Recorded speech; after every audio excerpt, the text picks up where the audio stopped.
So getting a phone call from somebody saying, I think I just murdered somebody is probably one of the most scariest moments of my life. And he just punched him, wouldn't stop punching, and he thought he left a corpse in front of the bar. It's my song, yeah.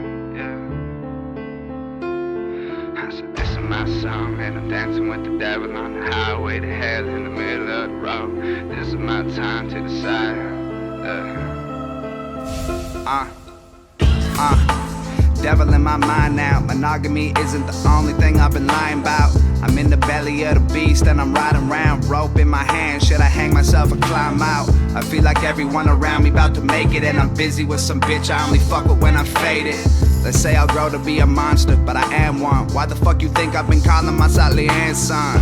I ain't Thomas anymore, I ain't honest anymore. I don't give a shit about a broken promise anymore. I got back home from tour like a month ago, and I've been in the club getting drunk since a month ago. I lost the only girl I ever loved, bet you knew it, cause I said it a million times and now it's true. I swore that she would never ever come before my music, and now I see that every rapper sing the same tune. This is my song and I'm dancing with the devil on the highway to hell in the middle of the road.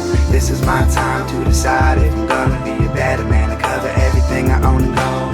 This is not the way. This is not the way.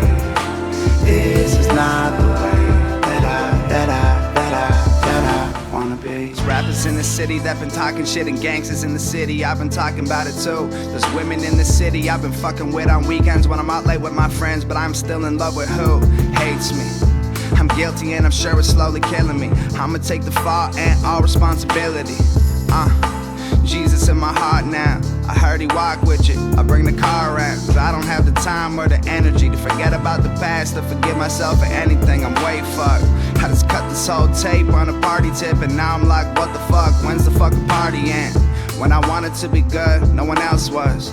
When I wanted to be rich, they wouldn't sell drugs. When she wanted us together, man, I guess I didn't. When I needed her to find me, she went missing. This is my song and I'm dancing with the devil on the highway to hell in the middle of the road. This is my time to decide if I'm gonna be a better man to cover everything I own and go. This is not the way. This is not the way. This is not the way that I wanna be. This is not the way. This is not the way. This is not the way that I wanna be. This is not the way that it goes down. This is not the way that it goes down. I won't let it. I'm 24 and I'm real enough to say if I don't make it big by 30, I'ma kill myself. I bet you think this is some super high thoughts, but I ain't made for a full-time position at a real job. I was built to fit perfect in a Maserati and to be the drunkest at the Grammy after party. I'm in this quiet gray area, no feelings. I'm in a loud gray Acura, no ceilings. I've been trying to figure out how to do it different. I broke too many hearts, I've never been religious. I'm all alone and all my friends are in the room. I don't wear wolves of fur, but I'm howling at the moon loud. I just don't know what to do now. I should move on, well there's no house to move out. Too many wannabes are living in my neighborhood, and I refuse to let them call me neighbors cause I'm really good. This is my song and I'm dancing with the devil on the highway to hell in the middle of the road. This is my time to decide if I'm gonna be a better man to cover everything I own and know. This is not the way. This is not the way. This is not the way that I wanna be. So that being, such an anti-Christian movement and dealing with all this demonic stuff, do you think it's that for you or anyone else leaving Antifa, that love and forgiveness is harder for people to accept than the Antifa ideology itself? I don't know, because at this point, I've only met a few former members. The first guy I met wanted to start an anti-Antifa coalition and then called me on the phone saying he almost murdered somebody with his bare hands who was an active member. Oh, geez. And so he went kind of that route. And then, talking with Brother Scrub, the ex-Antifa member I just interviewed on my channel, the first one finally, Yeah. You know, he chose family and faith and to have children and to get a house and to get his life together. And I think the transition was a lot easier for him. But I think the reality is Antifa is so enmeshed with varying different criminal organizations, drug trafficking, all of these layers of criminality. And a lot of people who were involved saw a lot of things that they should not have seen. And I think a lot of them feel that if they speak out, they'll essentially be marked for death. And at least in this guy's case, I call him Tom. He was in his home all the time, drinking, doing drugs. He was afraid to leave. He was getting threatening text messages. People were following him. I never realized that people thought gang stalking was a myth, but no, this was very real for this guy. And there's some of these people are considered assets, and they keep an eye on these assets to make sure that they don't get out of containment. So I think for a lot of people, there's going to be fear and shame, and that's going to lead to suicidality.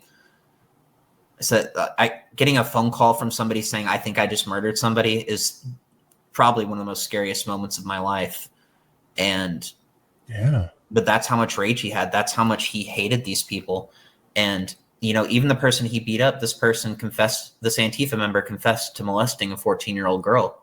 Nobody called him out on it. And that's what made him snap. And he just punched him, wouldn't stop punching. And he thought he left a corpse in front of the bar. And I just remember screaming at him, what did you do? You've destroyed my podcast. You've destroyed everything. You're going to go to prison. They're going to shut down what I'm doing. And I'm screaming at him. And he starts crying like a baby. And I don't mean that to like diminish him, because I love this man. I hope he's doing good. But I mean, like, you could see like he was a broken child. He's like, please stop screaming at me. I don't want to. I did it. And I'm just like, no, what did you do? And yeah, and that's one thing that made me scared, is realizing that, you know, I got out and I'm like, I want to make friends with everybody. I want to talk to everybody. I want to share my story. I don't care who hears it. I don't care if I sound crazy. But then you got that. So I'm very, very worried about the path a lot of these former members are taking, because, yeah, they were a part of horrible things. Yes, we were part of a domestic terror organization. Yes, a lot of terrible things happen. But there is a human being on the other side. And these human beings, a lot of them, they left Antifa, and I think they still want war. And it's just going to muddy the waters even more. You know, they just want to. So they want war from the other side. And that's the thought I had. When I left, I was like, can I join a militia? Should I go talk to the Proud Boys? And then I'm sitting here like, A, they'd never have me. B, look at me, I'm a string bean.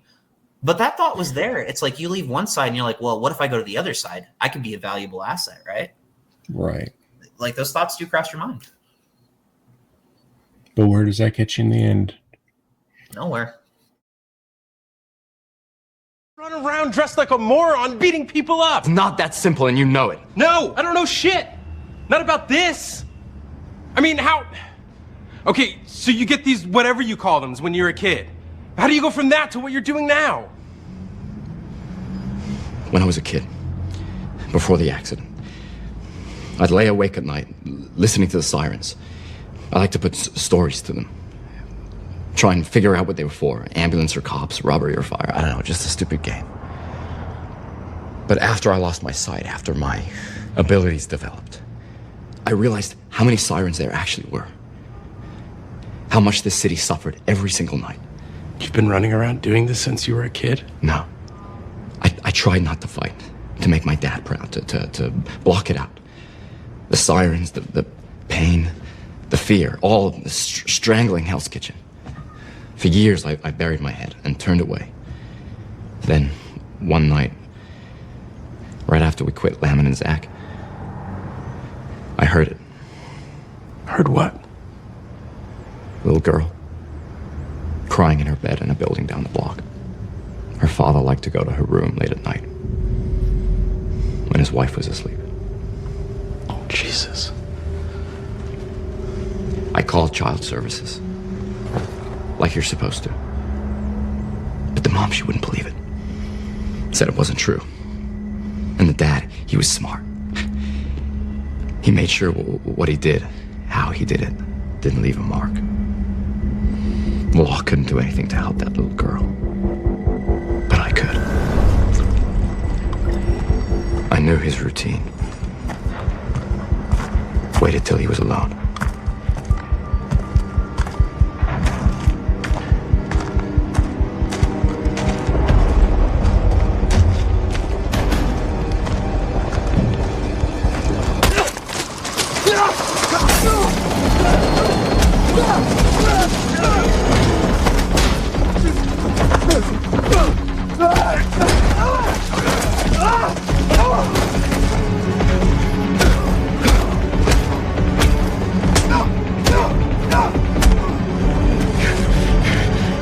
You touch your daughter again, and I will know.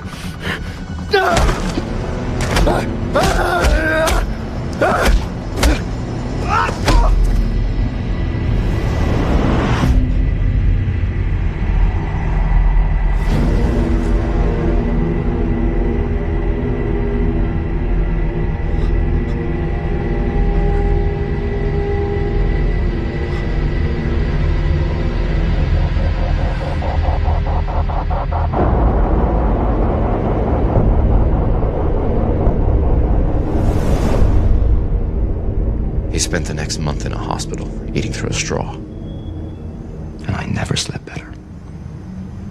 You say all this like one day you just had it with how things are. But to do what you do, you had to keep training all those years since that stick guy, knowing you would do something like this. Maybe it isn't only about justice, Matt. Maybe it's about you having an excuse to hit someone. Maybe you just can't stop yourself. I don't want to stop.